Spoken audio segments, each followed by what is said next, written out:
Hii ni National Digital News. Hujambo na karibu. Hapa ndiko makao ya watangazaji bora nchini Kenya. Kila siku tunajitahidi kukuletea habari kemkem kwa njia ya ufasaha na utendeti.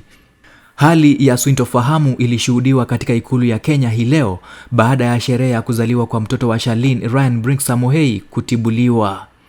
Kulishuhudiwa hali ya mshike kwa takriban dakika 30 hivi wakati baba mzazi wa Ryan alipurukutika na kuingia ikulu ya Nairobi bila kualikwa. Frank Kipchumba ambaye amekuwa mpenzi wa Charlene Ruto tangu wakati walikuwa chuo kikuu cha Daystar, anasemekana alitorokea nchi jirani ya Tanzania wakati habari za Charlene kubeba ujauzito wake zilimfikia William Samoei Ruto kwa kuhofia maisha yake. Inasemekana utengano huo ulisababisha Charlene Ruto kuhisi upweke na kutafuta mchumba mpya kutoka Afrika Magharibi, hususan Nigeria, kwenye wamekuwa wakipanga ndoa kwa muda wa miaka 3 sasa. Hiyo jana, mama wa kwanza wa taifa Rachel Ruto alionekana mwenye wasiwasi mwingi sana, hali iliyompelekea kujifungia kwa chumba chake cha kulala na kukesha akifanya maombi. Ikumbukwe, Charlene Ruto amepotea kutoka uso wa umma tangu kupatikana na kashfa ya kuendesha ofisi ya binti wa kwanza wa taifa kinyume na katiba kwa kutumia pesa za umma kwa muda mrefu hadi kuzua tetesi za kwenye alikuwa huu wakati wote. Sasa imebainika bayana ya kwamba alikuwa na mawazo chungu mzima kwa kusikia mpenzi wake wa zamani amerudi nchini, ili hali alikuwa amepata mpenzi wake mwingine. Frank alipata upenyezo wa kuingia ikulu kwa sherehe ya mtoto Ryan, lakini mambo yakaenda mrama wakati aligundua Charlene ako na mpenzi mwingine. Na vile muonesha wivu ndiye mwenye mapenzi ya kweli kwa mwenzio, Frank alijaribu kuzua vurugu ili ajitetee na himaya yake, lakini kile hakukijua ni kuwa walinzi walikuwa macho.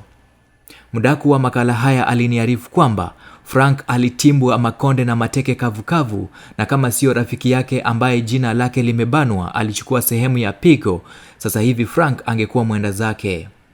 Vita ilipochacha, George Ruto ambaye ni ndugu yake Charlene Ruto na ambaye ni kitinda mimba wa Rais William Samoei Ruto aliamrisha walinzi wa ikulu wakafukuze wanahabari na kufuta video za picha ambazo walikuwa wamezinakiri kwa tukio hilo la kifedheha.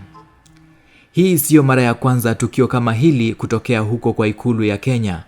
Mwaka wa 2021 wakati wa utawala wa Rais mstaafu Uhuru Muigai Kenyatta, vita ilitokea ikulu kama ya Marekani na Iran wakati wa rembo wawili walijikuta mahala pamoja na mpenzi wa Jomo Kenyatta ambaye ni mtoto wa rais huyo wa zamani wakati alikuwa anasherehekea siku yake ya kuzaliwa. Isitoshe, mabinti hao ndio walipigana katika klabu moja ya mabwanyenye mtaani Lavington punde tu mmoja wao aligundua mwenzake ako na namba ya simu ya Jomo Kenyatta. Rais William Samoei Ruto hajaongelea tukio hilo hadharani, lakini imejitokeza bayana kuwa rais huyo wa 5 wa Jamhuri ya Kenya amejawa fedheha kwa hilo dhiaka Frank alilitenda ikuluni. Rais William Ruto mwenyewe amepotea kutoka uso wa umma kwa takriban siku moja sasa tangu kurejea nchini kutoka ughaibuni na kukuta kiongozi wa upinzani Rigathi Gachagua amechachisha. Shukran kwa kusikiliza National Digital News.